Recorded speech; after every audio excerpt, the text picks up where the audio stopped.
welcome to the video, guys. In today's episode, y'all will be heading to Charlotte Racers Expo with good old Joey Hinkle, also known as Hefty Boy.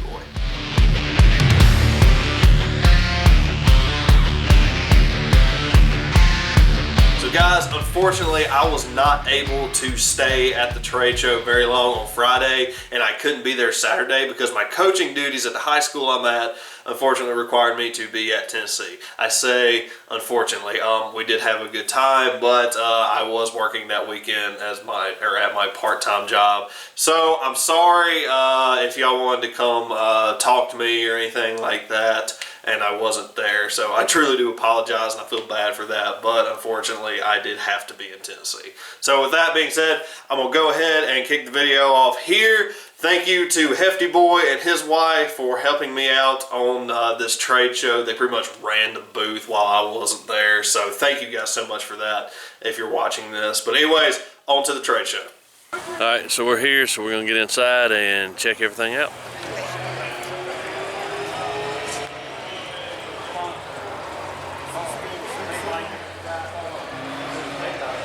Here's our little corner.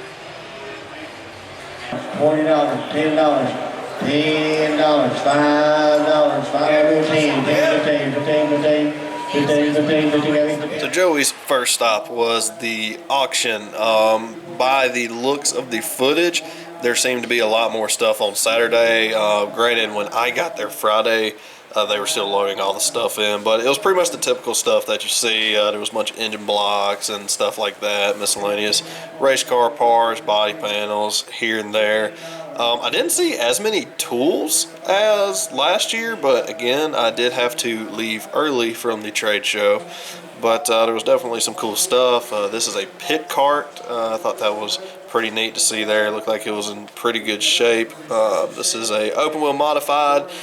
I didn't see a sheet on this car here. I thought that maybe somebody would have put a sheet on it, and they may have later on, but I didn't see anything on this car, whether it was a full roller. I know it was a roller, but I'm not sure if it was a full roller, but it looked pretty neat.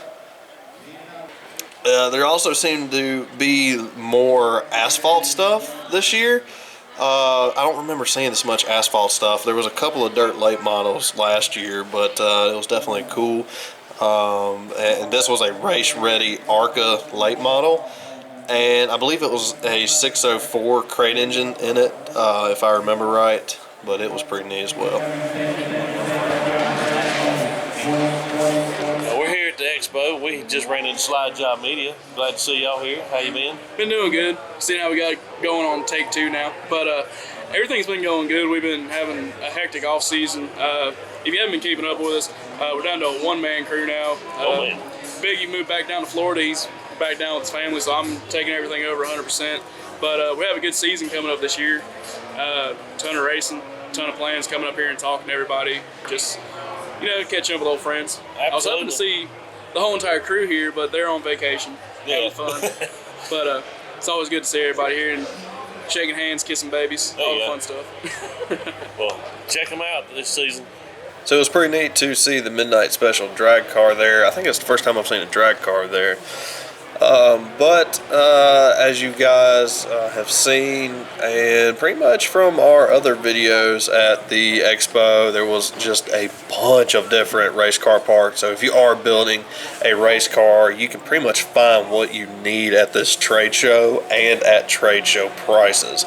So I know that's going to help out people's budgets, and I was pretty happy with the different selections. And this is JC's Race Car Parts. They always have a very strong showing every year. They always have a massive booth set up and a bunch of different things to choose from. And they also have a card reader, so you can use your credit card if you're not carrying around cash, which I always thought was pretty neat.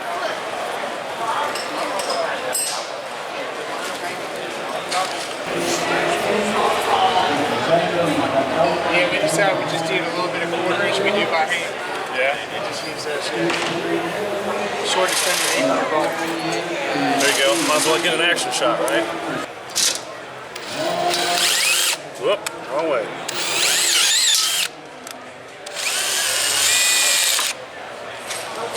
So overall, with the trade show, I was very happy to see a bunch of different things at this trade show. So last year I made the complaint that there was pretty much all the same thing, and that was it. But this year was definitely different. There were so many more vendors, all the way from like different karting vendors to things like pull down rigs. There was a booth for that, different types of like lubricants and race fuels, different kind of fabrication stuff, different car builders. SRI was there as always, and it was pretty cool to see their stuff. But there was definitely a major improvement from last year to this year. Plus, there was a really strong showing of different racetracks and everything else trying to get the word out about their stuff and their event. So it was definitely a lot of fun for the short time that I could be there.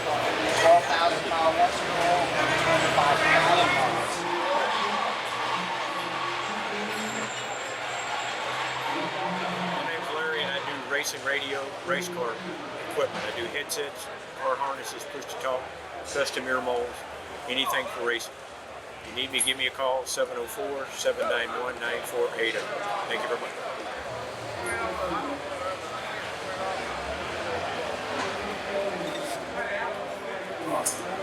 I'm Jeff Ninneman, owner of Ninneman Motorsports. We sell circle track parts. We do our own fabricating. This is our camber caster plate. We build race car chassis. This is one of our hand pumps right here that we built. If we can help you out, give me a call at 704-922-1234.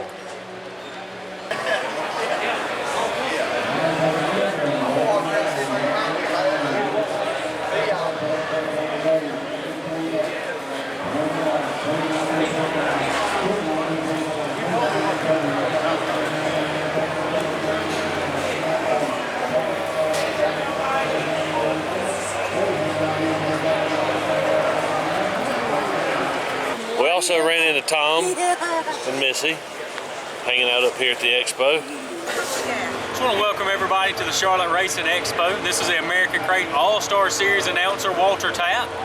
We're here set up with our booth. We've got our 2020 schedule, our rules, got all of our great sponsors, Risco Industries, got our great flags set up as well. Of course, our PPM catalogs, Pro Fabrication notebooks. Come by and see us. We're here to talk to you about, some of the great racing acts we're going to have in the 2020 season, and also hopefully trying to connect with some of the tracks in the North Carolina area so we can continue to expand. Last year we was mainly based in Tennessee. This year we're branching out, going into Kentucky. Got several races there at Beckley in West Virginia. Also 3 races, a 10,000 to win at Whiff Raceway as well this season. And we look forward. We go to Tri-County in North Carolina, but we definitely want to try to branch out a little bit farther towards the Charlotte area, maybe East Lincoln, Friendship, some of the tracks in that area, Rolling Thunder in Virginia. So we're just trying to make some connections and try to grow and build our series. So guys, that was a very quick look at what was going on at the trade show. I was very happy with the amount of diversity we had with all the different types of vendors that were there. It was definitely an improvement from last year. But with that being said, I am going to go ahead and jump into another segment for this video where you guys are going to meet James Gottlieb. He is a friend of ours that you are going to be seeing more on this channel, and I'm very excited to have him along. He's a great guy, has a really cool history in dirt racing, and I can't wait for you guys to meet him. And he will pretty much be filming his adventures as well as ours. So hopefully he'll bring more content to the channel, more racing, so you guys get what you want to see. So with that being said, on to our little interview. So guys, I'm here with James Gottlieb. You're actually going to be seeing a lot more of him on our channel here. We've kind of been talking back and forth about helping each other out at the racetrack, going racing with one another. James, hello. Welcome to the channel officially now. We're very excited to be working with James. He's also planning on going on tour with us to our tracks for the 2020 season. So we're very excited about that. It's going to be fun having a larger group go. Yeah. I think having a larger group and travel together is like really fun. So we're very excited about that. But the really cool thing is you have a very, very rich history in dirt racing. Correct. So why don't you explain to the lovely ladies and gentlemen about you and your history with it? in the Carolinas and most of the Southeast, my granddad was Irvin Carpenter, one of the biggest known short track drivers, raced against Earnhardts, all of them.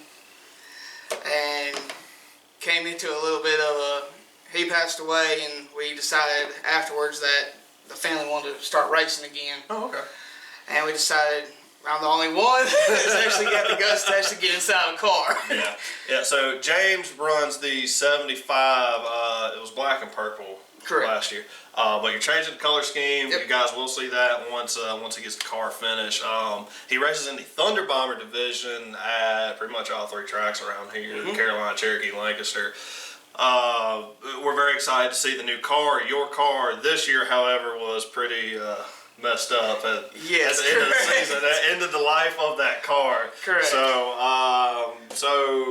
you got started actually driving, was it last year? Like last year was season? my rookie season as a driver. And 2014 was my first year as a crew member. And 15 I formed the Featherfoot Motorsports, which carries on my granddad's nickname from when he was a truck driver at the same time as a racer. That's awesome. Yeah. And we just kind of expanded. We've sponsored Renegade guys. I'm crew chief for Renegade Cars, crew chief for Crate Sportsman, Aaron Hemby, the Thomasons down in Lancaster's. Some of my best friends have helped me get the start that we got and have pushed me to get where I have inside this car. Yeah, well, that's awesome, man, and we're really excited to have you travel with us. I think it's going to be a lot of fun, but we're very excited to see your new car. You actually shared the same chassis builder as me, which is John Fine Race Cars. Yes. Because John told me in the shop one day I was bringing my stuff by, or no, I was going to pick up the Cutlass. Yes. And he was like, "Yeah, this is James's car." I said, "Why is he built?" Oh, yeah. Pretty Yeah, Cherokee kind of had fun with that one. Yeah, Cherokee, pretty tore up. Well, that's cool. And you still plan on racing the same 3 tracks? Or? Yeah, we'll be running the same 3 tracks a good bit. And like you said, we'll be traveling with y'all. Yeah. But we've also added Friendship to our schedule this year. Yeah, we're planning on going back Friendship. We're going to run Lawrence this year. Okay. They run Thunder Bomber, so we're going to travel down there and try it out. And what we're going to do, if we're not racing with good old War Wagon this year, we're going to tag along with y'all and go film you and whatnot. Cool. Especially when y'all go to like Lawrence and whatnot, because I don't have a car that fits that right now. Yeah. You know, once we finish the Cutlass, it'll be ready. But yeah, that's awesome, man. You're going to see a couple of shots, a couple of pictures here in just a second. But James, thank you so much for coming on the video to my professional studio. But guys, we're really looking forward to 2020. Believe it's going to be a lot of fun, especially with James here tagging along with us. But you will see him a lot more on our videos and whatnot. So yeah, thank you so much. Well, guys, that's all I have for this video. It was kind of scatterbrained because of me not being at the trade show for the weekend, so I kind of had to dump everything off into Joey's lap, but he came through for me, which was fantastic. And again, I can't thank him and his wife, Kim, enough for what they did for me. So, with that being said, guys, I want to say a quick shout out to our Patreon supporters. Thank you guys so much for what you do. I also want to thank our sponsors who have made our videos possible in the last couple of months and weeks. We should be getting our motor back for our car in the next month or so, probably the end of the month. And it'll be fresh, ready to go. It'll be fixed from last year's overheating incident, and we'll get back to racing. And racing season is right around the corner, so we're very excited about that. But with that, guys, I'm gonna go ahead and end the video here. So thank you so much for watching the video, and as always, I will see you in the next video.